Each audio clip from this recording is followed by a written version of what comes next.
Pues bien, amados, con la ayuda del Señor vamos a estar hoy hablando de un tema que quizás muchos crean que no es para ellos, pero sí, es para todos. Y lo hemos titulado Claves para el Ministerio. Ese es el tema que con la ayuda del Señor vamos a estar impartiendo en esta mañana. Las claves para el ministerio, ese es el tema. Entonces, usted dirá lo siguiente: pero yo no soy ministro. Eso sería algo lógico, ¿verdad? Con un tema de esta índole, que usted pueda decir, yo no soy ministro. Pues bien, déjeme decirle, amados, que todos somos ministros. Desde el más pequeño que está en este lugar hasta el más grande, son ministros. Vamos a ver la base bíblica. Segunda de Corintios, capítulo 5, versos 18, dice de esta manera: y de todo esto proviene de Dios, todo esto proviene de Dios, quien nos reconcilió consigo mismo por Cristo y nos dio el ministerio de la reconciliación. Entonces, la totalidad de la iglesia, la totalidad del creyente, tiene el ministerio de la reconciliación. ¿Cuál es este ministerio? Bueno, un ministerio muy importante, porque todos tenemos familiares que no conocen a Cristo, amigos, vecinos y demás compañeros de trabajo que no conocen a Cristo. Nosotros tenemos el ministerio de reconciliar a esas personas con Dios. Entonces, esto es importante que nosotros lo sepamos. Entonces, ahora bien, hay dos cosas importantes. Ya después que sabemos que todos somos ministros, hay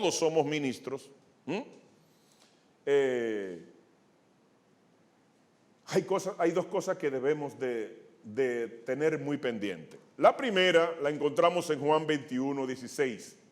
En Juan 21, 16 dice que el Señor le dijo a Pedro: pastorea mis ovejas. Pero en Juan 21, 17 vemos que el Señor le dijo a Pedro: apacienta mis ovejas. Muchos se han extraviado en el ministerio que el Señor nos encomendó, el ministerio de la reconciliación, y en los otros ministerios, porque no han cumplido estas dos cositas elementales en la vida de todo creyente.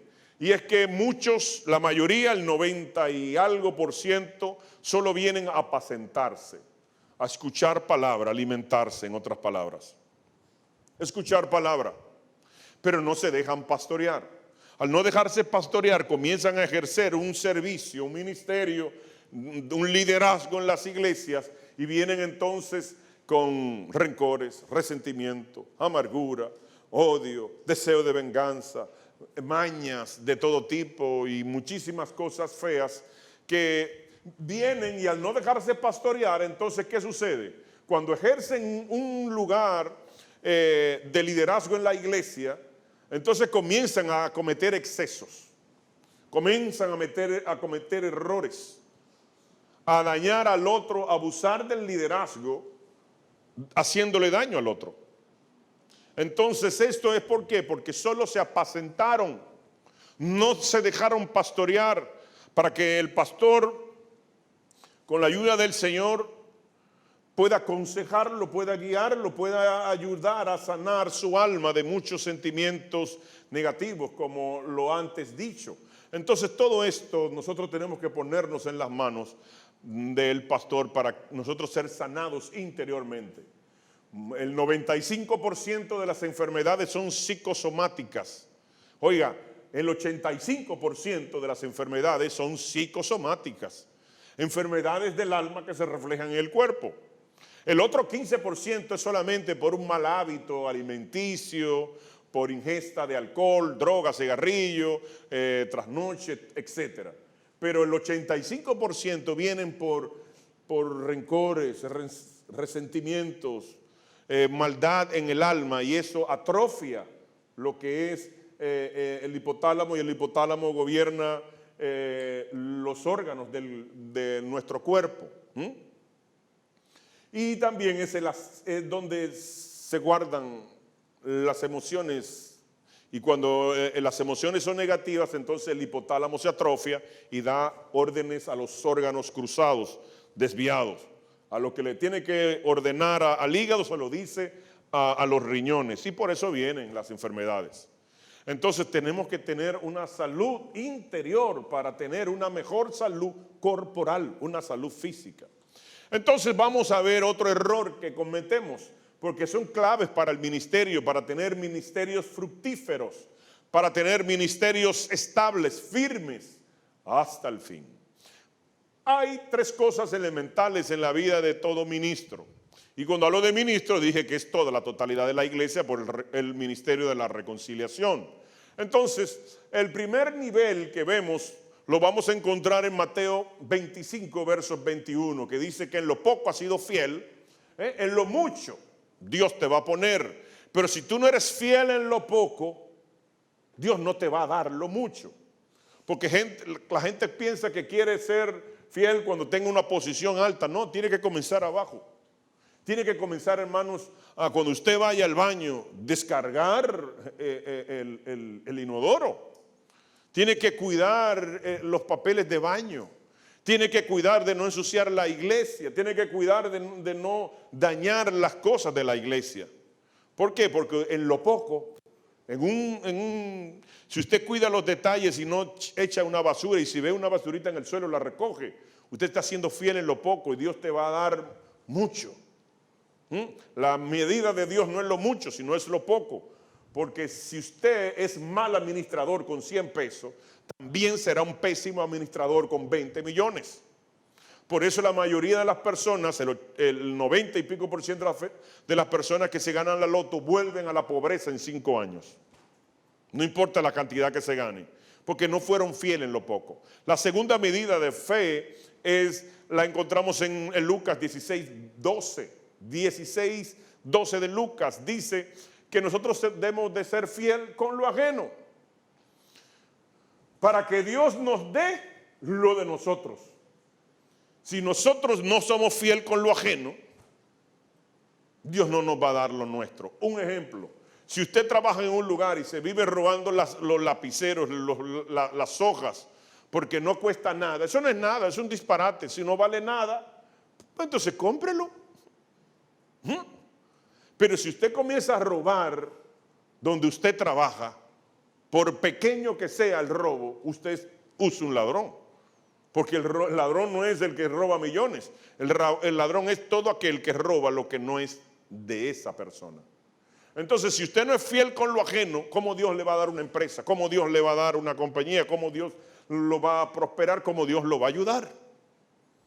No, todo lo contrario. El que robó es una maldición. Y más cuando le robamos a Dios. Una maldición, eso trae miseria, problema, dolor, angustia y enfermedad. Y si no, pregunte a los hijos de Elí.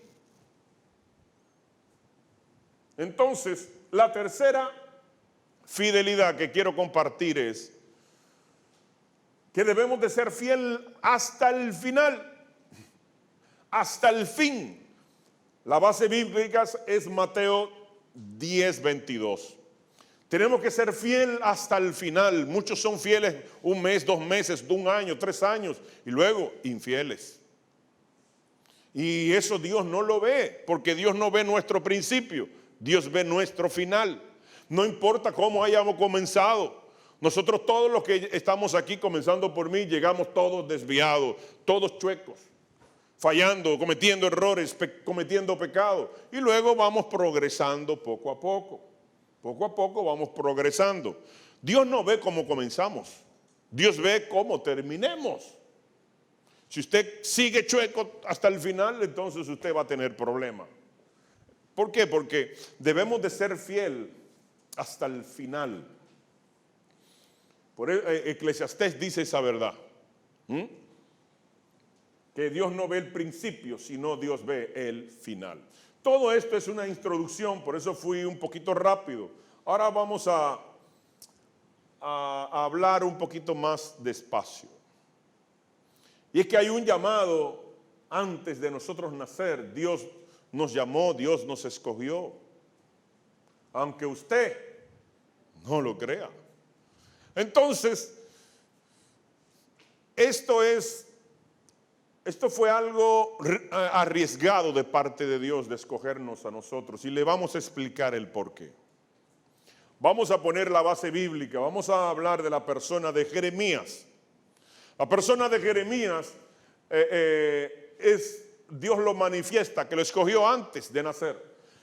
Jeremías 1:5 dice lo siguiente: antes que te formase en el vientre, te conocí. Antes que naciese, te santifiqué. 2. 3. Te di por profeta a las naciones. 3 cosas importantes vemos en la vida de Jeremías, que Dios dice que él lo conocía antes de que estuviera en el vientre de su madre. Esto nos habla de la omnisciencia de Dios. La omnisciencia lo que significa es un conocimiento anticipado de Dios. Dios sabe quién va a recibirlo a él, el día, la fecha y la hora. Pero también sabe en el día, la fecha y la hora que esa persona se va a desviar, que va a cometer un error. Porque a Dios no se le da sorpresa. Dios no puede ser burlado. Nadie puede engañar a Dios. Entonces, ese es lo primero. Lo segundo que queremos compartir de este verso 5 del capítulo 1 de Jeremías es que te santifiqué, dice. Santificado, hemos dicho que santificado viene de la palabra hebrea kodash, que significa separado, de uso exclusivo de Dios. Entonces, oigan lo que la gente se le escapa al creyente. Oigan lo que al creyente se le escapa. Y por eso cometemos tantos errores en el ministerio. Y es lo siguiente. Esto nos habla de una separación. Dios te separó. Y cuando Dios te separó para el ministerio, usted sabe lo que significa eso. Significa que a otros lo dejó pasar, no lo tomó en cuenta, pero que a usted y a mí sí nos tomó en cuenta y nos separó. Esto nos habla de cuando Dios hace una elección para que pasa a otro de largo, y a usted lo hizo así, mire, y lo puso aparte, lo apartó. Esto es lo que significa te santifiqué, cuando le dijo a Jeremías. Esto es tremendo. ¿Por qué razón? Porque usted y yo tuvimos la dicha, el privilegio inmerecido de ser apartados para el Señor. Entre muchos otros que se han muerto y sin conocer al Señor, y hoy están en el lugar de tormento, llámese el infierno. Porque Dios, aunque sí le dio la oportunidad, ellos la desecharon. Pero usted le dio la oportunidad, usted la aprovechó, usted dijo que sí al llamado y Dios lo apartó. Lo apartó. Entonces, la otra palabra es te di por profeta. Esto nos habla de una comunicación. Dios nos comunica el plan, el proyecto que quiere hacer en nuestra vida. Y el que no lo sabe tiene que orar para que el Señor le diga: ¿para qué he sido apartado? ¿Para qué me escogiste? Entonces, esto nos habla de una comunicación que Dios nos da. Dios pone o nos habla con voz audible, nos habla a través de otras personas, o nos pone en el corazón el deseo de ministrar en una área del cuerpo de Cristo. Determinación sin tomar en cuenta es la elección de un instrumento necesario. Oiga cómo Dios lo ve cuando lo apartó, de un instrumento necesario. Dios necesita que usted abrace la visión de Dios para que entonces Dios comience a abrirles puertas, poner gracia sobre usted, para que usted desempeñe la función para lo cual fue apartado consagrado, separado para la obra del ministerio. Entonces, otra cosa es que cuando nos apartó, nos llama, nos conoce, nos aparta, pero esto nos habla de que no nos llamó perfectos. Nos llamó con defectos y con tantas debilidades, pero Dios determina esa elección por encima de nuestros defectos, por encima de nuestras debilidades. ¿Usted cree que Dios no sabe sus debilidades? ¿Usted cree que Dios no sabe todos los defectos que tenemos nosotros? Pues claro que sí. Entonces, ¿por qué nos escogió con defectos y debilidades? Hermano, porque si va a escoger a alguien perfecto, no tiene elección. Porque dice la Escritura que todos hemos pecado, que no hay justo ni aun uno, no hay quien haga lo bueno ni aun uno. Entonces, ¿a quién va a escoger? A un grupo de defectuosos, a un grupo de gente con debilidades. Porque si usted me dice que usted es perfecto, entonces yo tendría que decirle que usted es mentiroso. Y si yo le digo que yo soy perfecto, yo como pastor, también estaría hablándole una soberana mentira. Porque no hay perfectos, todos tenemos errores, defectos, pecados y debilidades. Pero eso no significa que toda la vida estemos llenos de defectos, de errores, de pecado y de debilidades. Dios lo que está esperando que nosotros digamos, no, tengo que cambiar, tengo que dejar esto, tengo que dejar de aquello. Para que entonces cuando usted comience a caminar en el ministerio, usted vaya siendo perfeccionado como persona y también como ministro. ¿Por qué? Porque cuando usted es perfeccionado, usted se economizará muchos problemas y le va a economizar muchos problemas a la gente que le rodea, en su familia, en los vecinos, en el área de trabajo, en donde quiera que esté. ¿Por qué? Porque usted es una persona agradable y no una persona desagradable. Una persona que no se le puede tener confianza o una persona que le da hasta alergia a la gente acercársele. Ay, viene fulano, dame irme por aquí, porque no me gusta hablar con esa persona. Muy desagradable. Tiene un carácter horrible, feo, desastroso. Es altanero, es mentiroso, etcétera, etcétera. Entonces, todo esto es para ser modificado. Estos son claves de tener un ministerio fructífero. Una elección con riesgo fue la que Dios nos hizo. Cuando Dios nos escogió, Él se estaba arriesgando.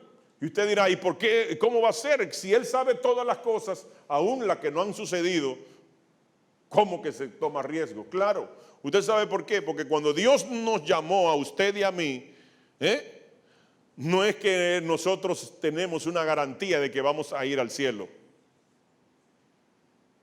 ¿Por qué? Porque Dios no escogió robot y nos pone en el corazón, obedece, obedece, obedece. No, Dios nos da el libre albedrío. O usted obedece o usted desobedece.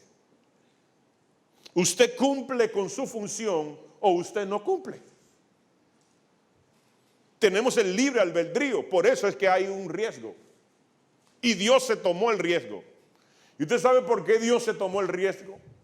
Porque Él dice, yo espero que cuando Él me conozca, o ella me conozca, cambien.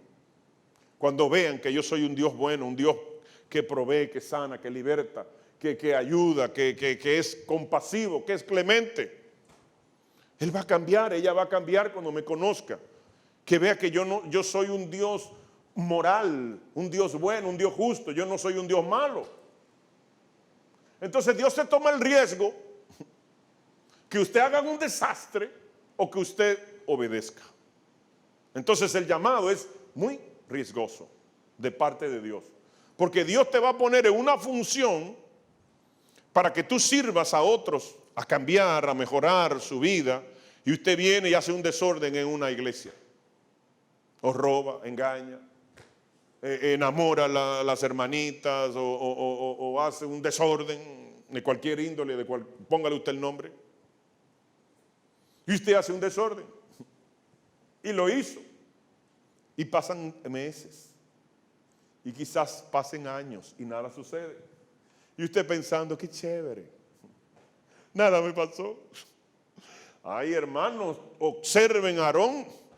Aarón era el sumo sacerdote, y primero Aarón hizo un becerro, nada le pasó. Puso al pueblo a adorar a un ídolo y nada le pasó. Luego viene Aarón y comienza a murmurar a Moisés y nada le pasó. Y luego viene Aarón y ve que el líder va a cometer un pecado y no es capaz de decirle, oiga varón, eso no se hace. Dios le dijo que le hablara a la piedra, no que le entrara a palo. Y como él veía que nada había pasado, no, Dios ni cuenta se está dando. Hermano, si cuando usted hace algo malo, lo peor que le puede suceder es que no le pase nada. ¿Usted sabe por qué? Porque Dios se lo está acumulando. Dios se lo está acumulando. ¿Usted sabe cómo terminó Aarón? Desnudo y muerto. ¿Usted sabe lo que significa desnudo en la antigüedad? Una vergüenza pasó. Lo hicieron pasar una desvergüenza. Pero no solo eso, que quedó sin cobertura. Estaba desnudo. Pero no solo eso, murió. Dios lo mató. Y si Dios lo mató, ¿para dónde se fue? Pero nosotros cogemos el ministerio como chiste, como esto es para gozar. Y no, eso no pasa nada, yo no importa lo que yo haga, Dios me lo celebra porque Dios me ama, yo soy su niña, yo soy su niño, y Él me ama y yo lo amo. No. No. Determinación sin tomar en cuenta los riesgos fue lo que hizo el Señor. Una determinación sin medir los riesgos.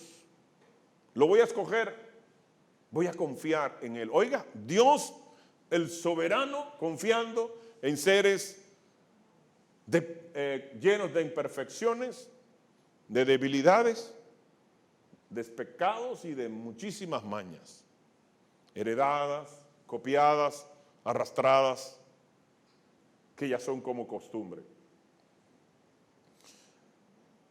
El apóstol Pedro fue un tremendo riesgo. Oiga, el apóstol Pedro fue un tremendo riesgo que tomó Dios. Cuando Dios lo escogió, primero lo llama, luego lo hace discípulo y luego lo hace un apóstol. Y no solamente eso, sino que fue la cabeza apostolar en el mundo judío. Pedro era el apóstol que estaba encargado de ministrar al pueblo judío, al pueblo de Dios. No lo hizo cualquier cosa. Oiga, apóstol del pueblo de Dios. Fue grande la posición. Pero, ¿qué hizo Pedro? Soy apóstol. Hermanos, Pedro negó al Señor 3 veces. Y la última con maldición incluida.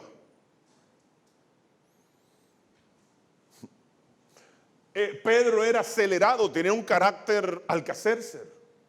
Estallaba, explotaba por cualquier cosa. Y Dios lo llamó. Pero Pedro agarró y sacó una espada. Pues andaba armado. Porque ¿de dónde saca la espada? Tenía un arma. Cuando le habían enseñado que no matarás. Y cogió una espada, la sacó y le cortó la oreja a Malco, con L, Malco, uno de los siervos del sumo sacerdote. Pero usted cree, si yo cojo una espada y le hago así a Nelson, ¿qué es lo más seguro? Que la espada pase y le corte también parte del hombro. Pero no le pasó así. ¿Usted sabe por qué? Porque cuando Malco vio a Pedro que iba acelerado con una espada en la mano, él hizo así. Y cuando hizo así, ¡zup! Le cortó la espada. Violencia. Intento de homicidio. Entonces Dios viene y toma la oreja de Malco y se la pone luego en la cabeza a Malco y la oreja vuelve a la normalidad. Entonces no fue un riesgo que tomó Dios cuando llamó a Pedro. Tremendo riesgo. Porque él sabía que él era acelerado. Él sabía que lo iba a negar. Él sabía que lo iba a maldecir. Él sabía que su carácter era violento e impulsivo. Que no analizaba, no procesaba lo que iba a hacer, sino que ¡pum! Y lo hacía. Y Dios tomó el riesgo y llamó a Pedro. ¿Y usted sabe qué hacemos nosotros? ¿Qué hacemos nosotros? ¿Qué hacemos nosotros con Pedro? ¿Lo defendemos o lo criticamos? Lo criticamos. Ese Pedro. Cuando usted quiere buscar o poner un ejemplo de alguien acelerado, busca a Pedro. ¿Usted cree que el Señor no sabía también que Judas lo iba a traicionar? Claro. Dios no puede ser burlado. Hermanos, nosotros criticamos a Pedro y se nos olvida lo siguiente. Y acabamos con Pedro, acabamos con Judas, acabamos con Saúl, acabamos con David por el adulterio, porque mató a Urías, acabamos con todo el mundo. Pero se nos olvida algo. Le cuento que se nos olvida. Se nos olvida que también nosotros tenemos debilidades de perfectos pecados.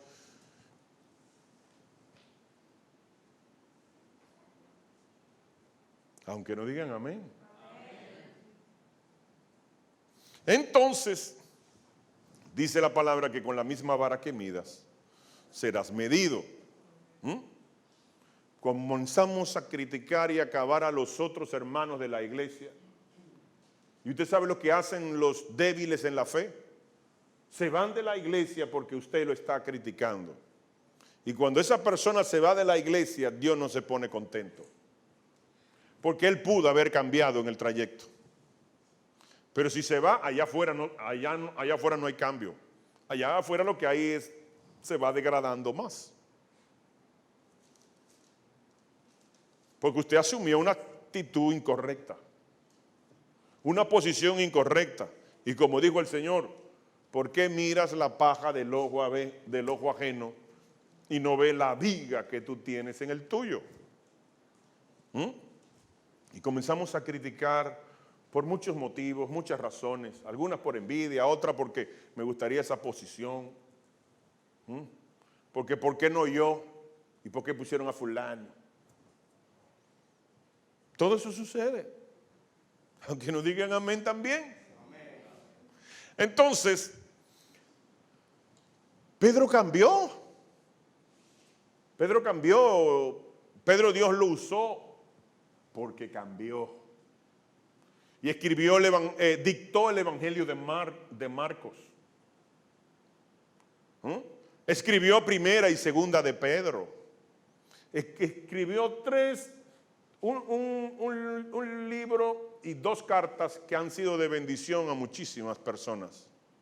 Y vemos el cambio. El mismo Pedro del Evangelio no es el mismo Pedro de las cartas de Pedro.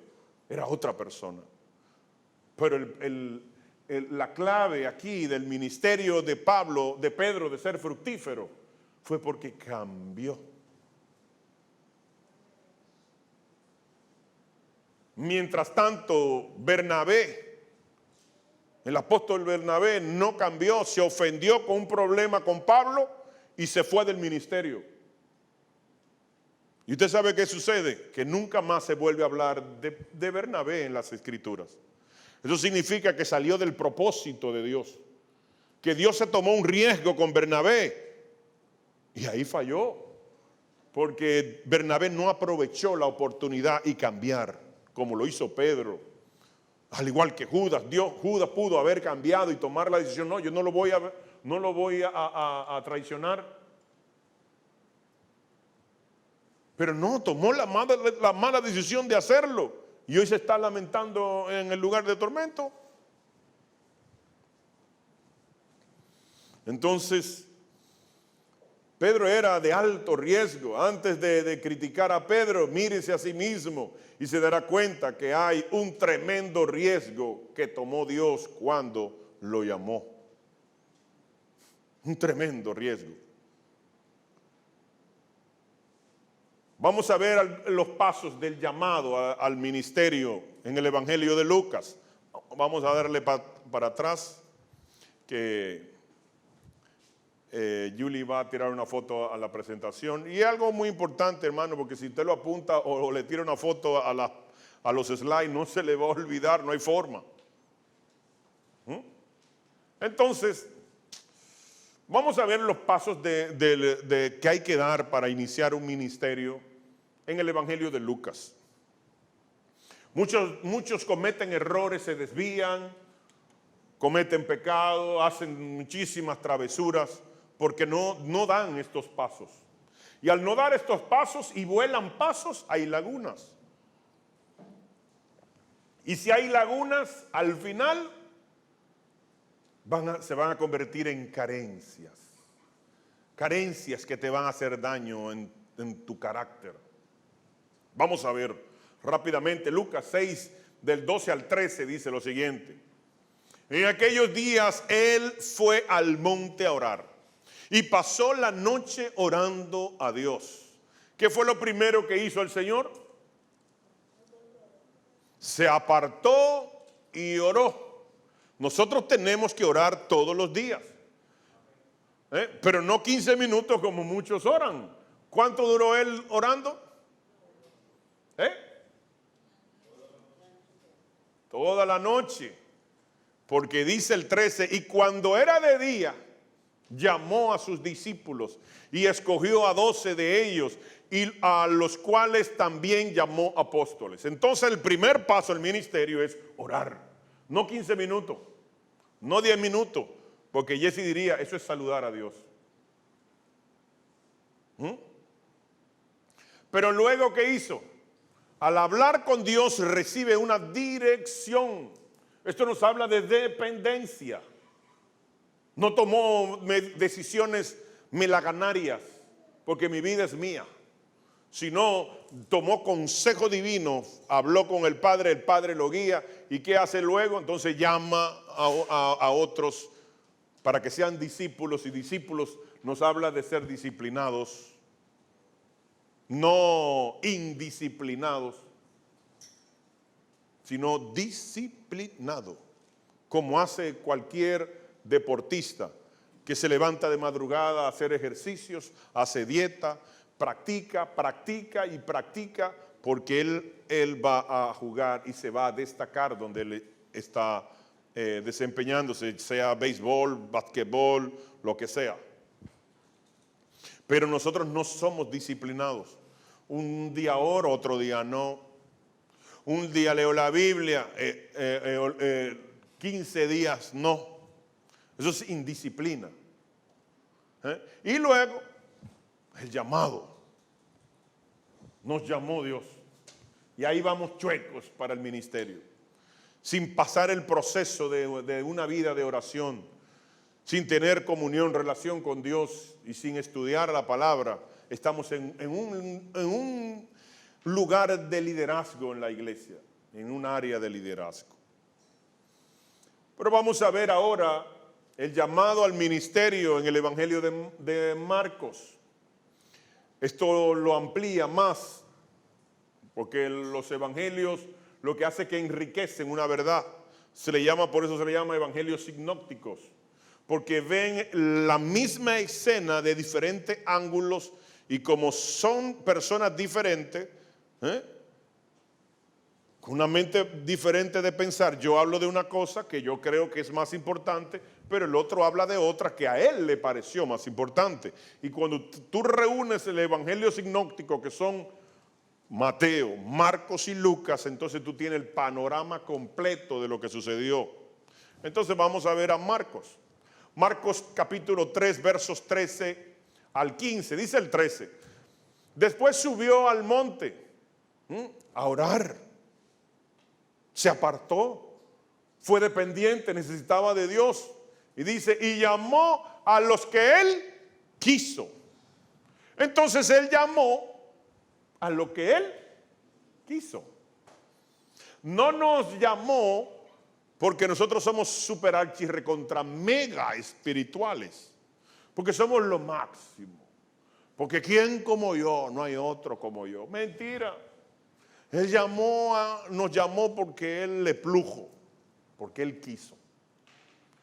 ¿Y qué? El siguiente paso, ¿cuál es? Vinieron a él. Eso nos habla de que tenemos que venir al Señor y tener que orar. Tener una vida de oración es necesario para tener cualquier ministerio. Y por eso usted ve muchísimos pastores y profetas, apóstoles, evangelistas y maestros chuecos. Porque se desenfocaron de lo primario. Lo primario es estar con Dios en oración. Entonces vamos a ver el 14, porque después del 13 viene el 14. Entonces el 14 dice lo siguiente. Y estableció a 12 para que estuviesen ¿con quién? Con él. Y para enviarlos a predicar. Entonces el orden es, lo primero es que yo debo de estar en comunión con Dios. Yo tengo que orar.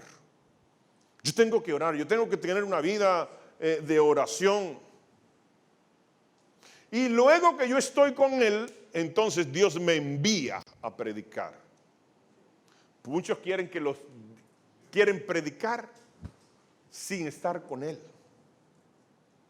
Muchos quieren que Dios lo use sin él estar primero con el Señor en oración. Invierten los papeles. Y al invertir los papeles, entonces ahí viene el desastre. A corto, mediado o largo plazo. Por eso muchos se extravían, por eso muchos hacen de todo. Porque cuando tú estás con el Señor orando, es la mejor forma de tú ir cambiando. Mis momentos más extraordinarios en el Evangelio no han sido en la iglesia. Han sido yo encerrado en una habitación de madrugada orando. Visitaciones, cosas sobrenaturales, ahí orando, solo. Porque lo que sucede yo estando solo, Dios me va a recompensar en lo público. Por eso es que yo digo que los que no lloran en la soledad con Dios orando, no tienen derecho de orar en público para ser rayante y para que la gente crea que son espirituales. Y venir y hacer... Dios no puede ser burlado. No lloras conmigo a solas si quieres llorar delante de la gente. Para que crean que tú eres espiritual. Para que crean que tú eres una persona de Dios. No, eso es lo que es, hermanos, es simplemente tener doble cara, ser un actor, un simulador. Yo lloro aquí, pero yo no lloro cuando yo leo la Biblia. Yo no lloro cuando estoy orando con el Señor. Y miren, una vez me dijo Samuelito que me sintió que estaba en la habitación y ahí está Samuelito presente. Me dijo, ¿y qué tú haces? Porque él se levantó al baño y me dijo, ¿y qué tú haces aquí? Y su mamá también estaba orando. ¿Ustedes no duermen? ¿Tú te recuerdas, papá, de eso? ¿O tú lo dijiste? Nosotros tenemos que tener una vida de oración. Y si usted quiere llorar, llore en lo público, pero primero llore en lo privado. No llore en lo público y haga una simulación y en lo íntimo no sucede nada, porque ni usted ni busca lo íntimo. Entonces son cosas que nosotros tenemos que organizar para tener un ministerio fructífero, porque el tema se llama claves para el ministerio. Entonces vemos el 15. Dice el 15. Y que tuviesen autoridad para sanar enfermedades y para echar fuera demonios. Jala, eso sí le gusta a la gente. Y usted ve que hacen campañas de sanidad. Pero luego de mucha gloria, de ser usado por Dios en sanidad, milagros, prodigios, etcétera, vienen y se apartan, vienen y caen en pecado, vienen y caen en adulterio. ¿Qué sucedió ahí? Que le gustó más lo último y se descuidó de lo primero, de estar con Dios. Y todo aquel que se descuida de estar con Dios va a caer. ¿Por qué? Porque lo primario es lo primario, lo secundario es lo secundario y lo terciario es lo terciario. ¿Y cuál es lo primario? Estar con Él. Lo secundario es predicar. Y lo terciario es sanar y echar fuera demonios. Pero la gente se queda con lo tercero y se descuida de lo primero y de lo segundo. Y entonces viene ahí la caída. Pero este orden del llamado no lo vemos solamente en Lucas, no lo vemos solamente en Marcos, no solo en el Antiguo Testamento, porque la palabra dice que en voz de 2 o 3 testigos la cosa es cierta.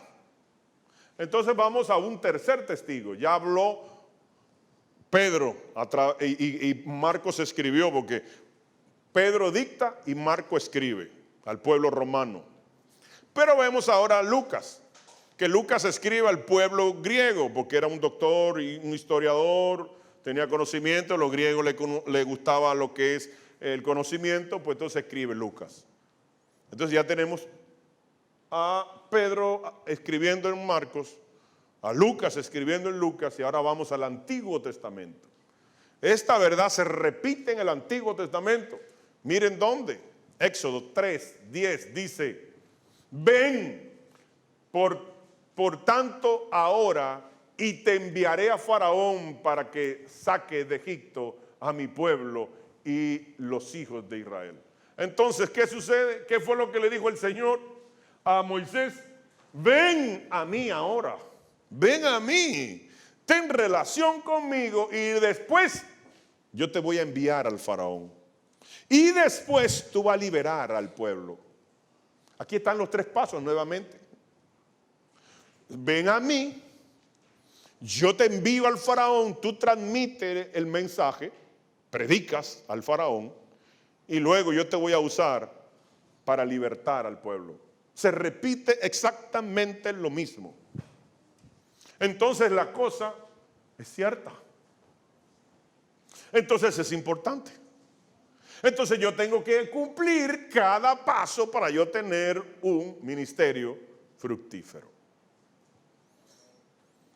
¿Pero y por qué yo tengo que orar? Porque es vital. Es vital orar.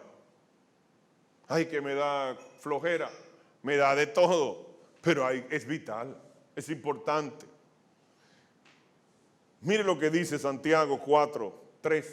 El apóstol Santiago dice lo siguiente: pedid y no recibís, porque pedís mal, para gastar en vuestros deleites. Porque otros dicen: yo oro, pastor, yo oro. Sí, está bien, qué bueno que ores, qué bueno que ores, pero ¿qué tú oras?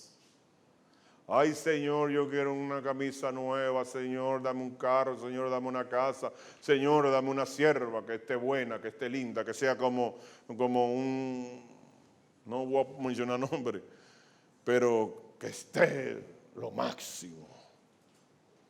Entonces tú estás pidiendo en cosas momentáneas, en cosas terrenales, y como tú estás pidiendo mal, no recibes. Hay gente, yo oro mucho. Yo duro 1 hora, 2 horas orando. Sí, pero está bien, pero ¿qué oras? ¿Qué pides a Dios? Prosperidad, pastor. Bienestar. Yo pido gloria, esplendor, majestad, reino, poder. Te estás pidiendo mal. Porque nosotros lo que tenemos que pedir es en oración: Señor, cámbiame. Señor, libérame de eso que me está estrangulando, me está convirtiendo en un esclavo. Yo quiero dejar eso y no puedo. Y pelear con nuestras cosas interiores. Y decirle: Señor, tú sabes que yo soy un mentiroso. Tú sabes, Señor, que yo soy un ladrón. Tú sabes, Señor, que esto y lo otro. Yo no quiero seguir así. Cámbiame. Cámbiame, que no me gusta como soy. Porque dice la palabra en mismo Santiago: yo quiero que tú prosperes, pero como prospera tu alma. Porque una bendición y el alma no prospera, la bendición te va a hacer un desorden mayúsculo que te va a llevar al mismo infierno. Pero si tu alma prospera, como tú vas prosperando tu alma, ya tú vas cambiando, ya tú te vas regenerando, entonces viene la bendición. Y la bendición de Dios no añade tristeza con ella. Pero tú tienes que prosperar el alma. Porque a la gente le gusta esa palabra. Prosperar. Prosperidad. La prosperidad, esa palabra en el original, tiene 11 significados. 11 significados. El último es financiero. Hay 10 que están delante. Pero a la gente no le gustan los 10 que están delante. Le gustan el último.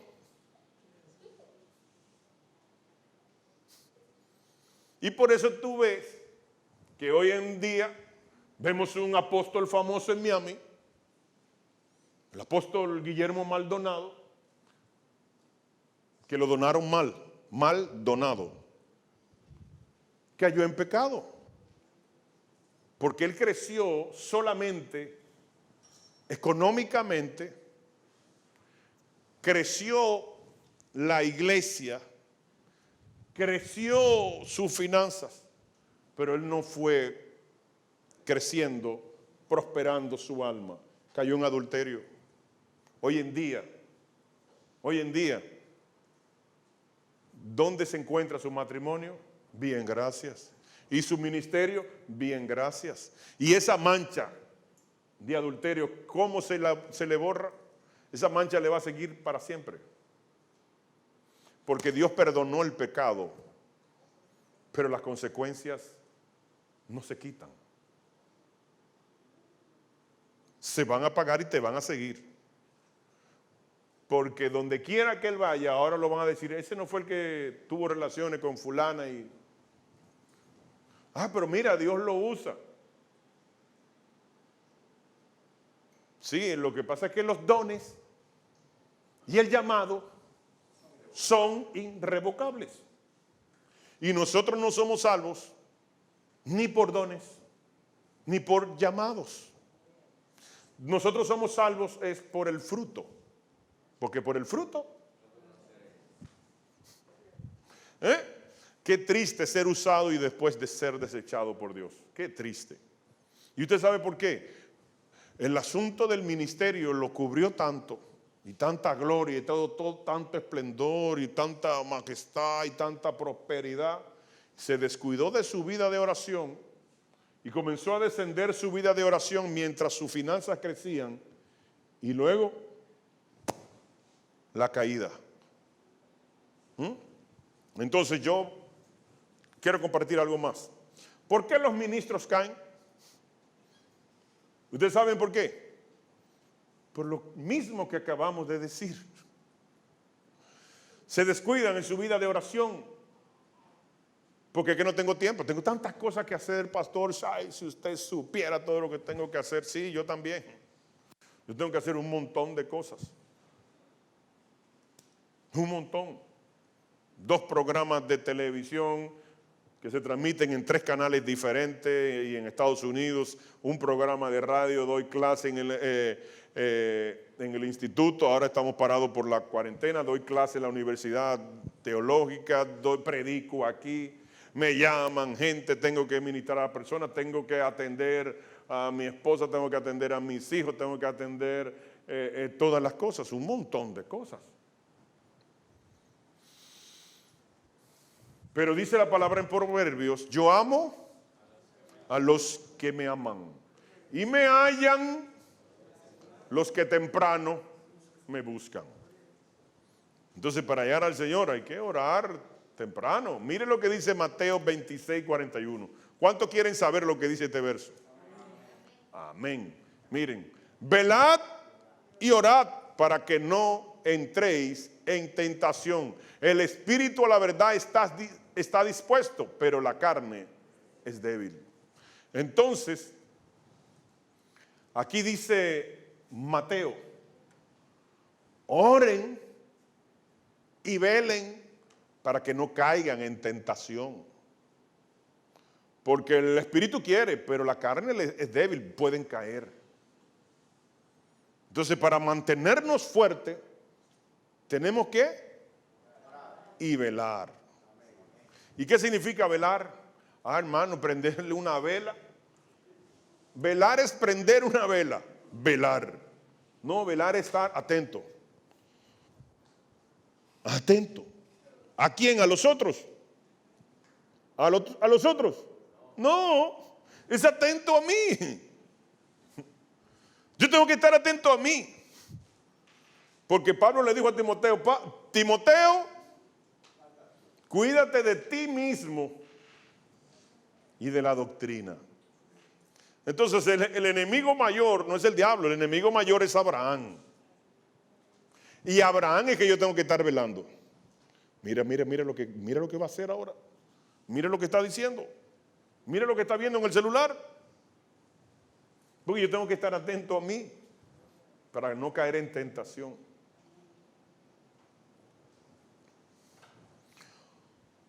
Otra clave importante. Ay, ya me llamaron al ministerio, hermano. Ahora soy un ministro, un pastor. Y ya no camino como caminaba. Ahora hago esto, ¿bien?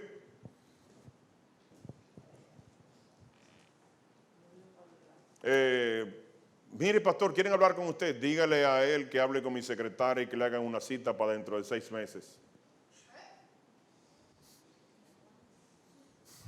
Y eso es lo que vemos. Ministros que son intocables. Usted no lo ha visto, que no se pueden tocar porque andan hasta con guardaespaldas. Y con 5, 6, 7 y 10. Vestido de negro, con una cosita en los oídos ahí. Cuidado.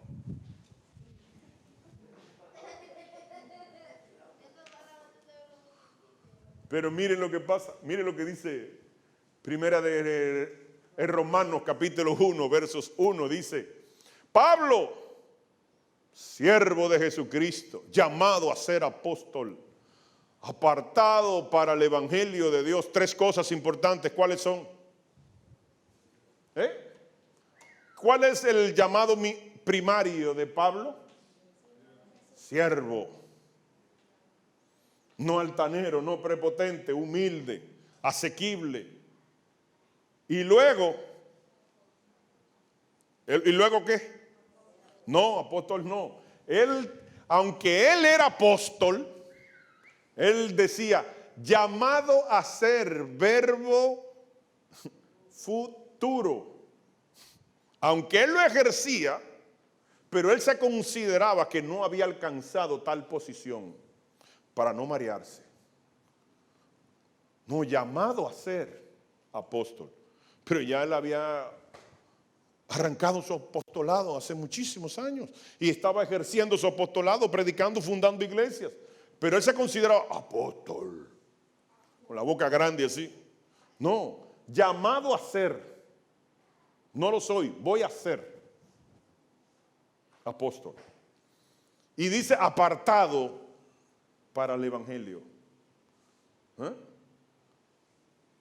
Un apóstol que no lee la Biblia. Un apóstol que no ora. Usted no está apartado para ministrar el cuerpo de Cristo. Usted está haciendo de todo. Privando en Bonitillo.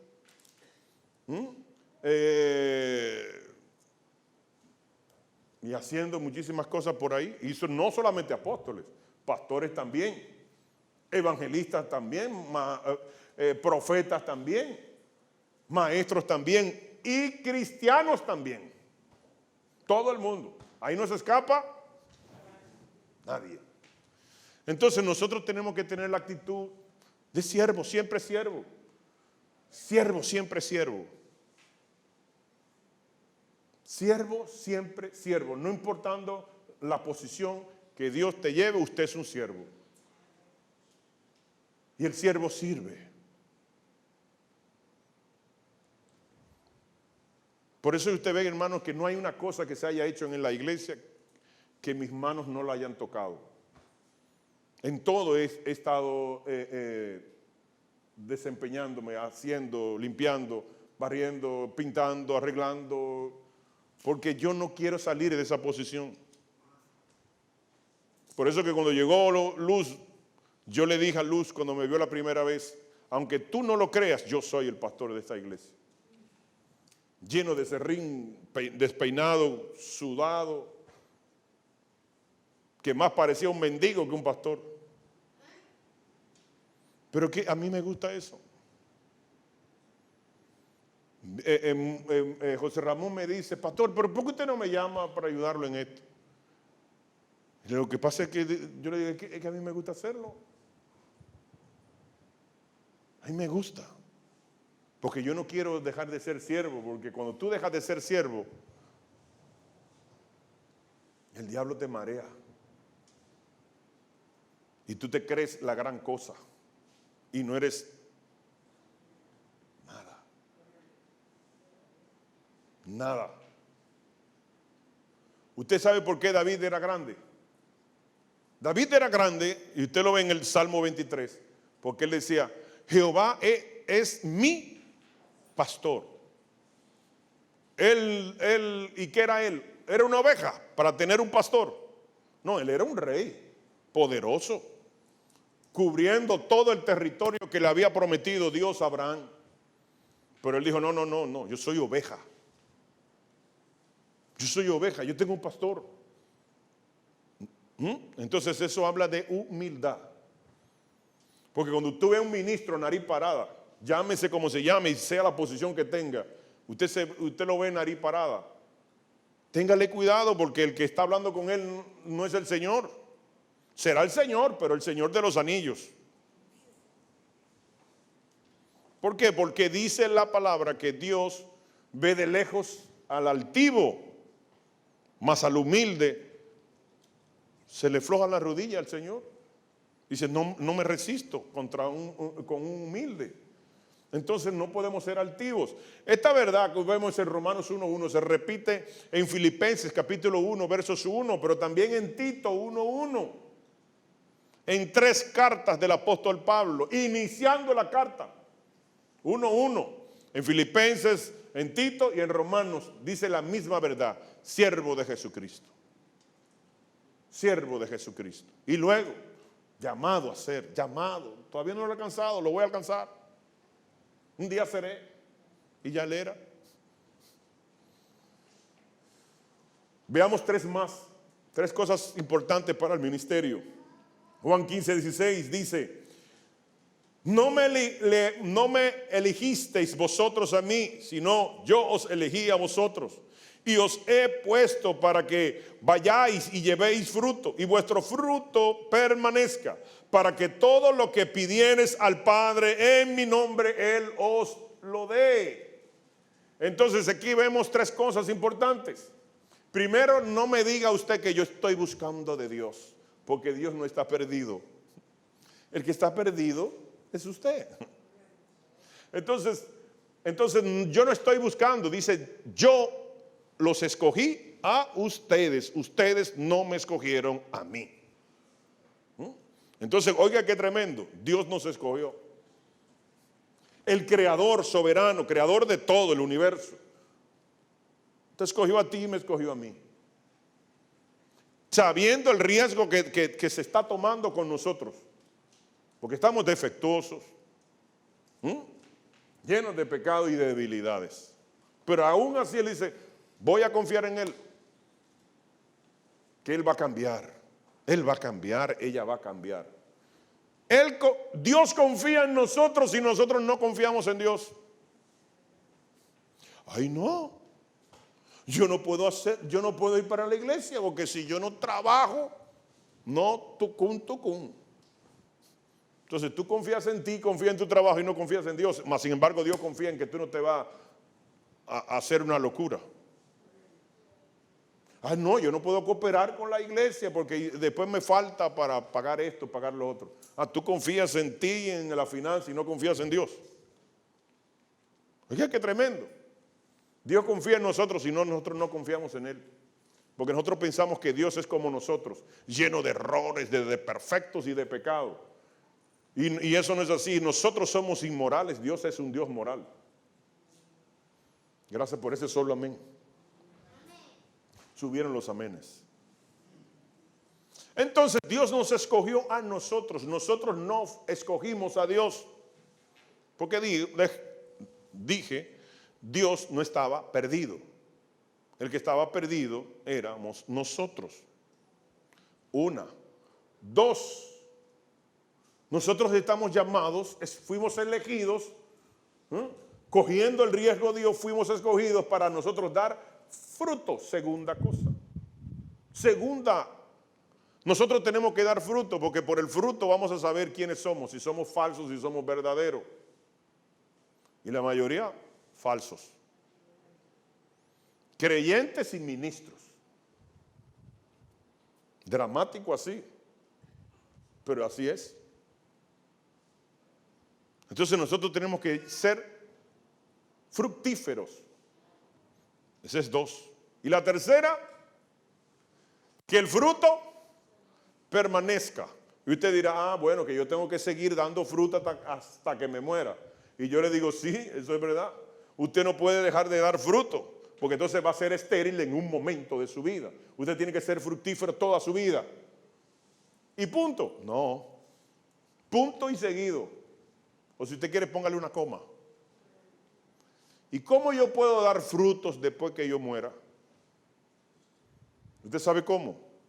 Dejando un legado. Yo tuve una persona que me enseñó, me instruyó a ser una persona, un creyente verdadero, un creyente que da fruto. Y cuando usted muere y pasan 10, 20 años, 30, 40, 50 años después de muerto, hay gentes que se comportan como usted le enseñó. Hay personas que todavía hablan de la enseñanza que una vez recibieron y que permanecen en esa verdad. Entonces es un fruto que permanece a través del tiempo.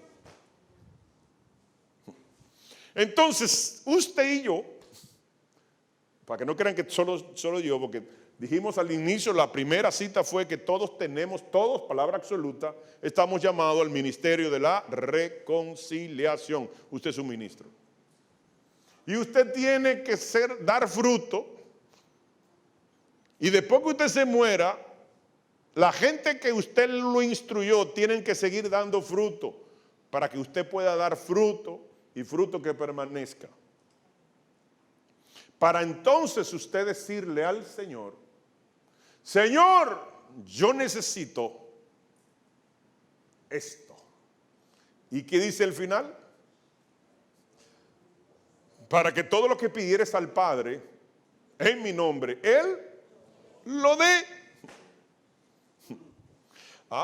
Es solamente pedir. Señor, yo quiero un carro, una casa, yo quiero esto. Está pidiendo cosas terrenales. Comienza a pedir cosas espirituales. Y después de eso,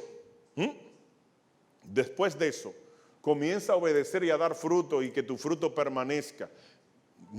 Involucra a gente, instruye a gente, enséñale a gente a cómo se debe de vivir de verdad. Entonces todo lo que tú quieras y pidas, entonces Dios te lo va a dar. Con los requisitos, porque hay muchos que enseñan el verso sin el requisito. Pero toda promesa tiene requisito. Vamos a ver otra más. Ya estamos terminando. Romanos 12:5. Con esta termino. Me voy a dar un trago.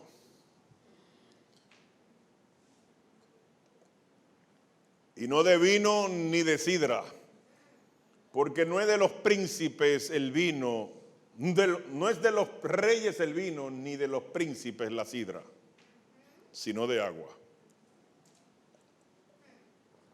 Papi, cuando salimos por ahí a un restaurante, ¿yo tomo vino o bebo sidra? Dime sí o no. No bebo. Tampoco no enseño una cosa y cuando usted me ve por ahí me agarró con un tucún. Romanos 12:5 dice, así vosotros siendo muchos somos un cuerpo en Cristo y todos los miembros los unos de los otros. Somos un cuerpo. Ustedes, si usted quiere leerlo completo, lea el capítulo 12, versos 3 al 8. Del verso 3 al 8, usted ve que somos un cuerpo. Todos nosotros somos un cuerpo. Yo le voy a poner para que usted entienda qué quiere decir Pablo en Romanos. En un juego de pelota, aquí como todos somos peloteros, los dominicanos todos son peloteros. Mira la niña mira qué linda está tu niña, Nelson, grandota, bella, preciosa. Ella es así, a ella le gusta la pelota. Oye, dice Samuel que es azul, que ella es lisita. Le podemos decir a un pitcher, oye, no te necesitamos, sal, que nosotros resolvemos solos. ¿Y quién picha? Dice el profeta Nelson. O le podemos decir al catcher, oye, párate de ahí y vete para tu casa, que aquí nosotros somos, las estrellas somos nosotros, usted lo que vive sentado ahí. ¿Le podemos decir al catcher eso? ¿Usted sabe por qué? Porque ellos entienden y comprenden que son un equipo. La iglesia no ha comprendido que son un equipo. La iglesia tiene que comprender que no es el pastor que debe de hacer todo, sino que somos un. Y usted no puede estar criticando al hermano y queriendo meterle cizaña al hermano y tumbar a otro hermano para coger su posición, porque todos nos necesitamos, porque somos un equipo. Y tenemos que aprender a trabajar. Por eso es que el catcher, cuando se sienta aquí, comienza a hacer así, y le da señal al pitcher para que el pitcher tire lo que él necesita, quiere para ponchar al otro, porque ellos son un. Entonces, en un equipo, ¿quién está sentado? Nadie. Todos están haciendo su función. Todos necesitamos juntos hacer una función en el cuerpo de Cristo, porque somos un equipo. Nadie es menor que el otro. Y nadie, como dijo Samuel, nadie es mayor que el otro. Porque ¿quién es más importante en un equipo de pelota? El field, el center, el right, el catcher, segunda, tercera base, el shortstop, el pitcher o el catcher. O el manager. Todos son importantes. Pero en la iglesia, no. Fulano se cree la gran cosa porque él predica. Fulano se cree la gran cosa porque canta. Él esto, lo otro. Entonces, todo eso, lo que rompe la unidad del equipo. La unidad del equipo.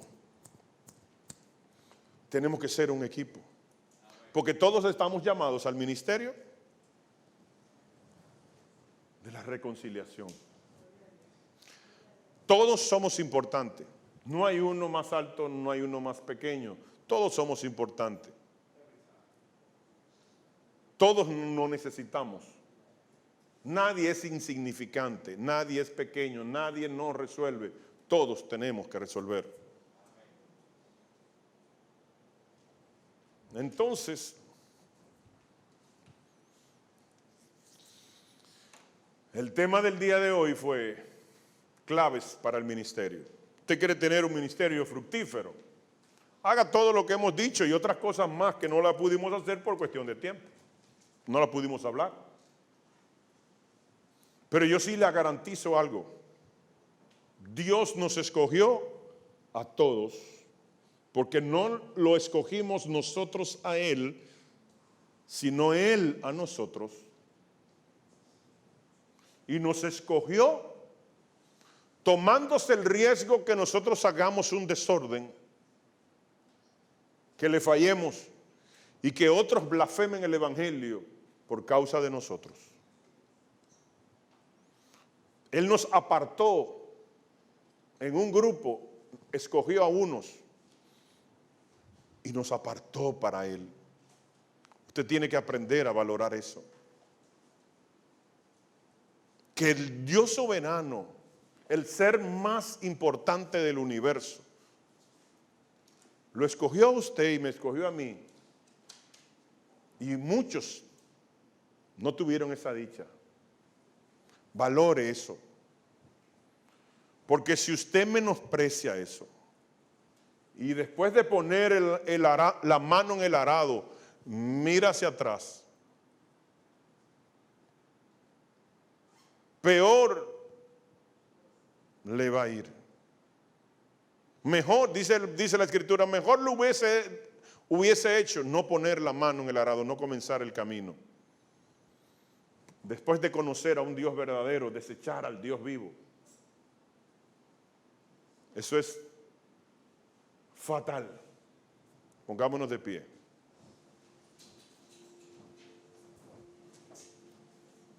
Hermanos, cierre sus ojos ahí donde está. Dios nos escogió.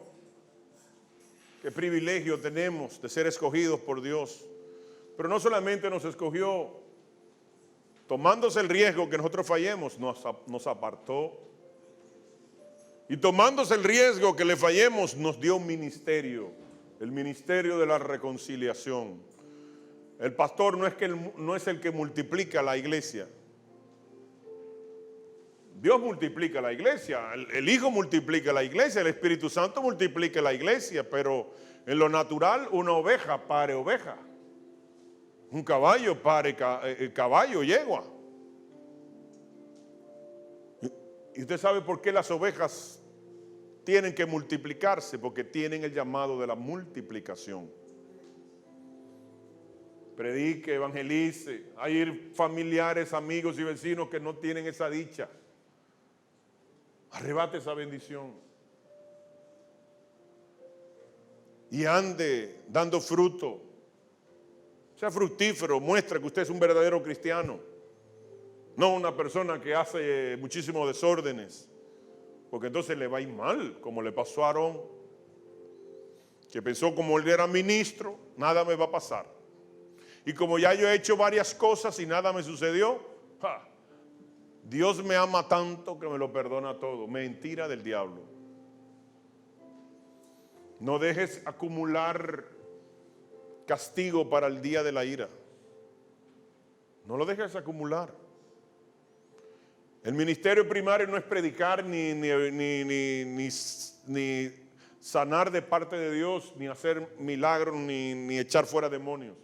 El ministerio primario es estar con Él. Tener relación, porque la criatura no fue creada para vivir a espalda de su creador. El ser humano no está diseñado para andar por ahí dándole la espalda a su creador, a su hacedor, sino para tener una relación íntima, como un padre con un hijo, como un hijo con un padre. Una comunicación de dos vías. Nosotros no podemos vivir a espaldas de Dios, porque eso habla de soberbia, prepotencia, altanería. Yo resuelvo, yo puedo, yo resuelvo este problema, yo salgo de esta. No, mentira, usted necesita de Dios. No se deje engañar del diablo.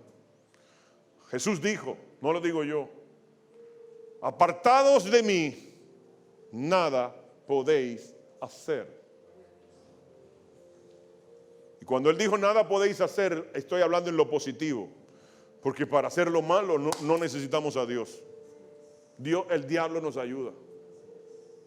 Es para hacer lo bueno que necesitamos a Dios. Yo te bendigo, iglesia. Te bendigo para que todo lo que tú escuchaste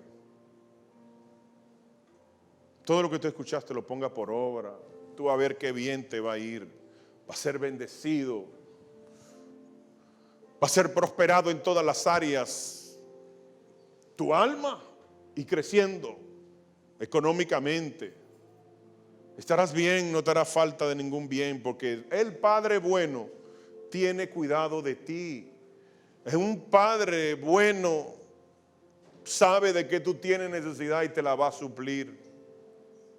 Lo único que Él quiere es que tú lo obedezcas. Eso sucede en lo natural. Cuando nuestros hijos se portan mal, nosotros los disciplinamos, los ponemos de castigo o le damos su pela. Pero cuando nuestros hijos se portan bien y son obedientes, respetuosos y responsables, ¿usted le va a pagar mal? ¿Le va a dar una pela? No. Le compra lo que a él le gusta, le compra sus juegos, si es chiquito. Lo complace. Le gusta comer esto, le compra eso. ¿Quiere que usted le compre una bicicleta? Usted se la compra. Porque usted a los hijos obedientes lo complace. Al hijo desobediente, rebelde, usted lo disciplina y lo pone de castigo. Eso dice Hebreos que hace Dios. Que al que Dios recibe como hijo, lo disciplina para que aprenda a obedecer. Y luego lo bendice. Entonces, hermano, ya está bueno de tanta disciplina. Ya está bueno de tanta disciplina. Vamos a entrar ahora en la bendición de Dios. Vamos a entrar en la bendición de Dios. Pero para entrar en la bendición de Dios, vamos a obedecer lo que dice el Señor. Que Dios te bendiga, que Dios te guarde